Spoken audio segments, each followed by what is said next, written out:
తులారాశి మిత్రులారా 2025 ఆంగ్ల నూతన సంవత్సర శుభాకాంక్షలు మీకు ముందు.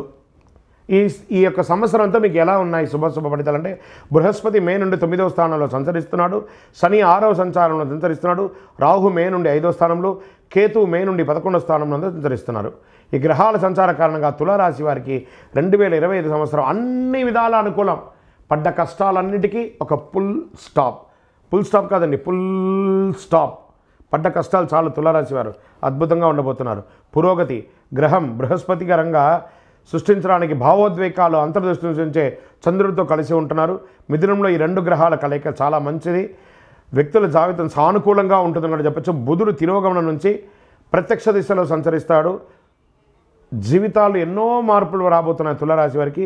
గురు భగవానుడు సంపద, శ్రేయస్సు, జ్ఞానానికి కారమైనటువంటి గురు భగవానుడు ఒక సంవత్సరం పాటు రాశిలో సంచరిస్తాడు. అద్భుతం కదా. మీరు పడ్డ కష్టాలన్నింటికీ విముక్తి. ప్రస్తుతం వృషభ రాశిలో సంచరిస్తున్న గురు భగవానుడు 2025లో మిథునంలోకి ప్రవేశిస్తున్నాడు. మిథున రాశికి అధిపతిగా బుధుడుగా ఉన్నాడు.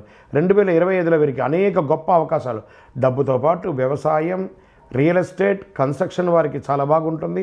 శని 9వ గ్రహంలో నీతిమంతుడిగా అతను చేసే ప్రతిఫలంగా ఉంటుంది. శనిదేవుడు అన్నింట రెట్టింపు లాభాలు కలిగిస్తున్నాడు.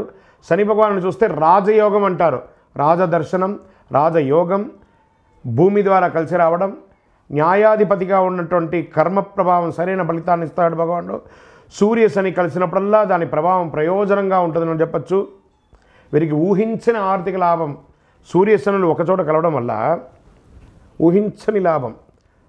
శుక్రుడు 2025 డిసెంబర్ 8 కుంభరాశిలో ప్రవేశిస్తున్నాడు. ప్రస్తుతం మకర రాశిలో ఉన్న శుక్రుడు మారుతాడు.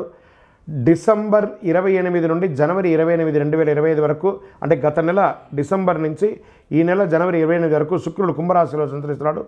నిరుద్యోగులకి ఉద్యోగ అవకాశాలు వస్తున్నాయి. ఉద్యోగస్తులకి ప్రమోషన్స్ అవకాశాలు బాగా ఉన్నాయి. వ్యాపారస్తులకి ధనలాభం, మల్టిపుల్గా బిజినెస్ని ఎక్స్పాండ్ చేసుకునే అవకాశాలు ఉన్నాయి. కొత్త వ్యాపారాలు ఉన్నాయి. ఆహారంకి సంబంధించిన వ్యాపారాలకి చాలా అద్భుతంగా ఉంటుందని కూడా చెప్పచ్చు. తులారాశి వారికి మంచి ఆదాయం అని కూడా చెప్పచ్చు. ఈ సంవత్సరం తులారాశి ఆరోగ్యపరంగా కాస్త మిశ్రమ ఫలితాలు పొందుతారని చెప్పచ్చు. కుటుంబ సౌఖ్యం కలుగుతుంది. సంతానం వల్ల శుభవార్త వింటారు. ఇన్వెస్ట్మెంట్స్ అన్నిటికీ కూడా మీకు మంచి రెక్కలు వస్తుందని కూడా చెప్పచ్చు. అక్టోబర్, నవంబర్, డిసెంబర్ మాసాల్లో పని ఒత్తిడి వల్ల కాస్త ఇబ్బంది పడే అవకాశాలు ఉన్నాయి. నరఘోష పెరుగుతుంది.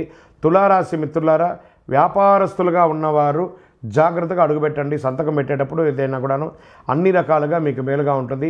ఈ సంవత్సరం మీరు చేయవలసినటువంటి పరిహారాలు ఏమంటే, ప్రతి శుక్రవారం దుర్గా సప్తశతి చండీ పారాయణం చేయండి. 52 వారాలు 52 సార్లు మీరు పారాయణం చేయండి, లేదా హోమం చేయండి, ఆదిత్య హృదయం చేయండి, ప్రార్థన చేయండి. ఇంకనూ సకల శక్తివంతమైనటువంటి అతి శక్తివంతమైన కరుంగాళి మాలను ధరించండి. అన్ని రకాలుగా యోగం పొందుతారు. విజయోస్తు.